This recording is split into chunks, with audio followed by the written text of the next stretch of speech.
The sophisticated aggressor.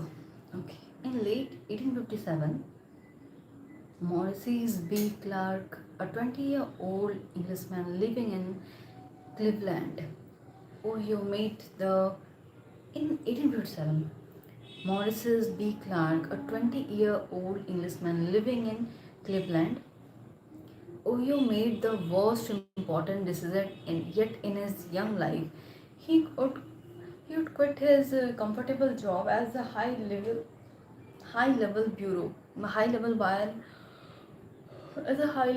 and seller for a produce firm and start his own business in the same line. He had the ambition of becoming yet another new millionaire bustling city in the bustling city, and he had nothing but confidence in his power to get there. He was born hustler with a nose for making money. In his power to get there, he had nothing but confidence in his power to get there. He was a born hustler with a nose of making money. Clark had fled England some 10 years earlier, fearing imminent arrest for having struck his employer and knocked him unconscious. He always had a bit of a temper. He had emigrated to the United States, traveled west from New York, landed all kind of odd jobs, and then ended up in Cleveland, where he quickly rose through the rank of merchant. Cleveland was something of a boom town located on a river and Lake Erie. uh, Quickly rose through the no uh, he had emigrated to नहीं कहाँ गई quickly rose to the rank of merchant. Cleveland of a boom town located on a river and Lake Erie and serving as a key transportation hub connecting to east to the west. Transportation हाँ सही है. There would never be a better time for Clark to push his way forward and make a fortune. There would never be a better time for Clark to push his way forward and make a fortune. There was only one problem. He did not have enough money to start the business. He would need a collaborator with some special capital, and and as he thought about this, he came up with a possible business partner, a young man named John D. Rockefeller, whom Clark had befriended at a commercial college both had attended a few years before. At first glance, it seemed an odd choice. Rockefeller was only 18 years old. He was working as a bookkeeper at a fairly large produce shipping firm named Hibbett and Tuttle, and he was in so many ways the polar opposite of Clark. Clark loved to live well, with a taste for fine things, gambling, and the ladies. He was feisty and combative. Rock, uh, Rock, Rockefeller was fierce religious, unconsciously, now unusually sober and mild mannered for his age. How could they possibly get along? And Clark had calculated that his partner would have to put up at least $2,000 to the company underway. How would a bookkeeper from a family of limited means have such saving? How would a bookkeeper from a family of limited means have such saving?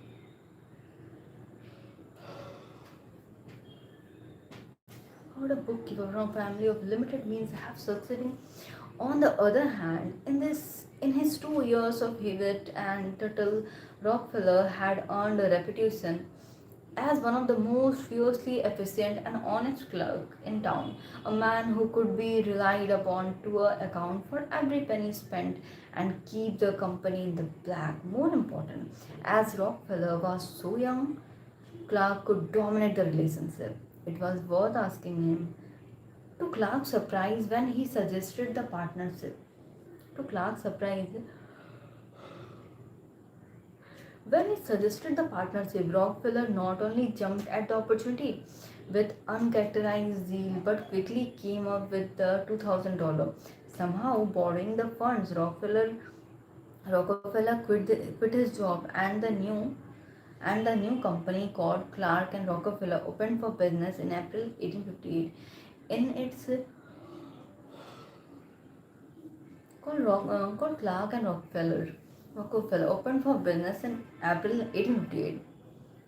In its first year, Clark and Rockefeller was a thriving enterprise. The two men balanced each other, but in the first, Clark and Rockefeller was a thriving enterprise. Okay, the two men balanced each other out, and there was much business to be had. In time went, Clark began to feel increasingly irritated by the young man, and even a bit contemptuous of him. He was more street-laced than Clark had imagined. He was more street-laced than Clark had imagined. He had no discernible vices. He has no discernible vices. His main pleasures seem to. His main pleasures seem to came from the accounting book that he kept so well and finding ways to save money. Although still so young, he already had a slump posture from poring over his elders' ledgers day and night. Although still so young, he already had a slump posture from poring over his ledgers day and night. He dressed like a middle-aged banker and acted that way as well. Clark Brothers, Clark Brothers James, who worked in the office, dubbed him the Sunday school superintendent. The Sunday school superintendent.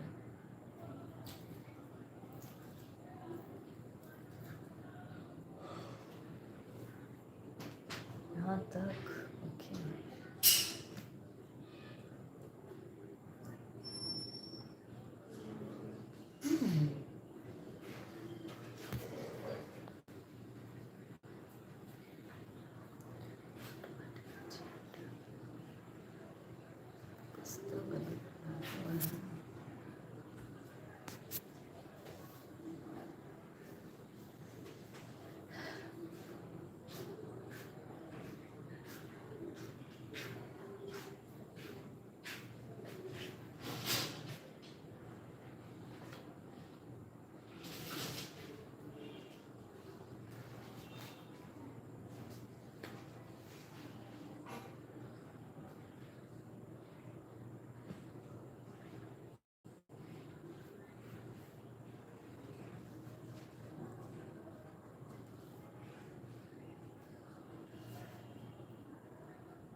Slowly, Clark began to see Rockefeller as too dull and dreary to be one of the faces of the company.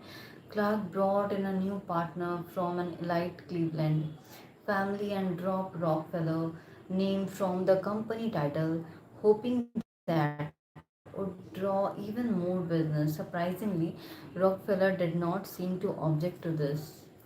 He was all in favor of making more money and cared little about titles.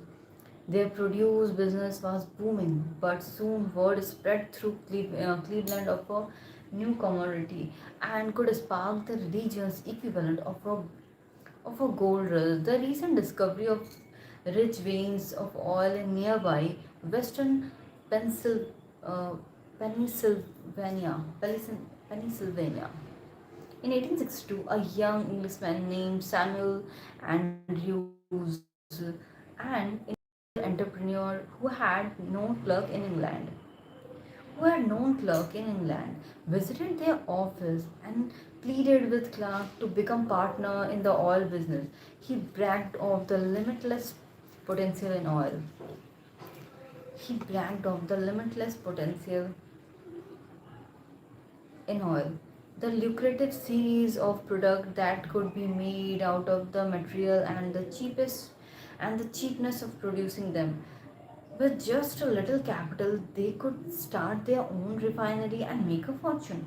Clark's response was lukewarm. It was a business that experienced tremendous ups and downs.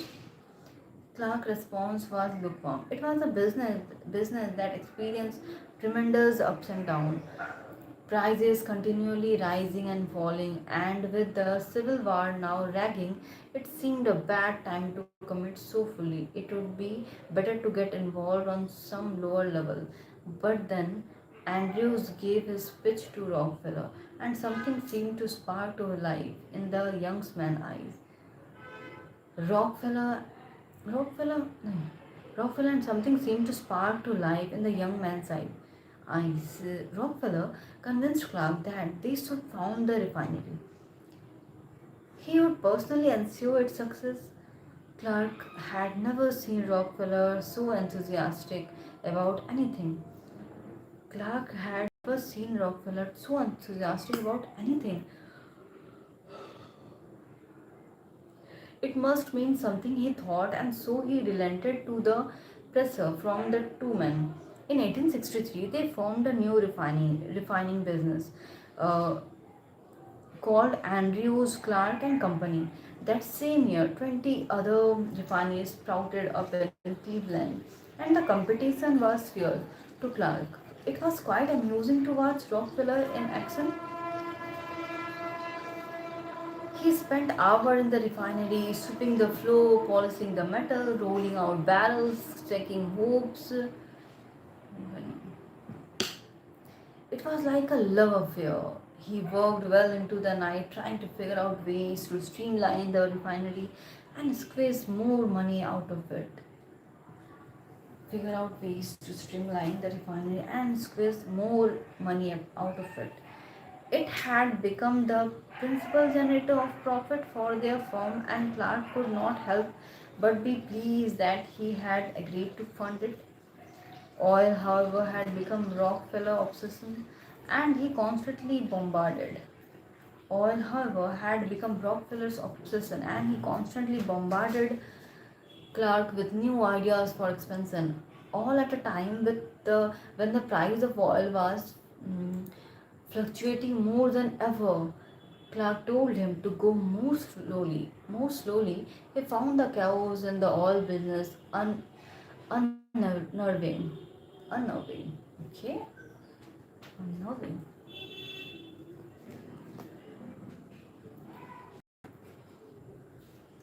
है भाई है ज़्यादा है 15 18 मतलब 18 17 ना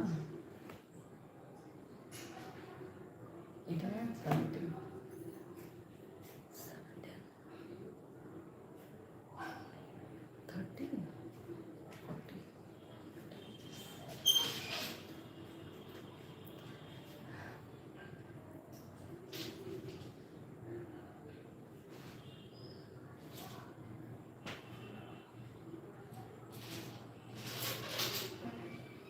Guys, due to technical problem I am unable to see all of your chats, so pardon me for that due to technical issues. So I have to end this stream here. After that I will just back within a few seconds, okay, because I am unable to see your comments, that's why I am not able to reply, okay. So don't take me wrong that I'm deliberately ignoring you all, no, not so, because in front of me the screen is totally blank, okay. So pardon me, I will just be back. Give me, allow me just for a minute, I will be back, okay. Ta-da.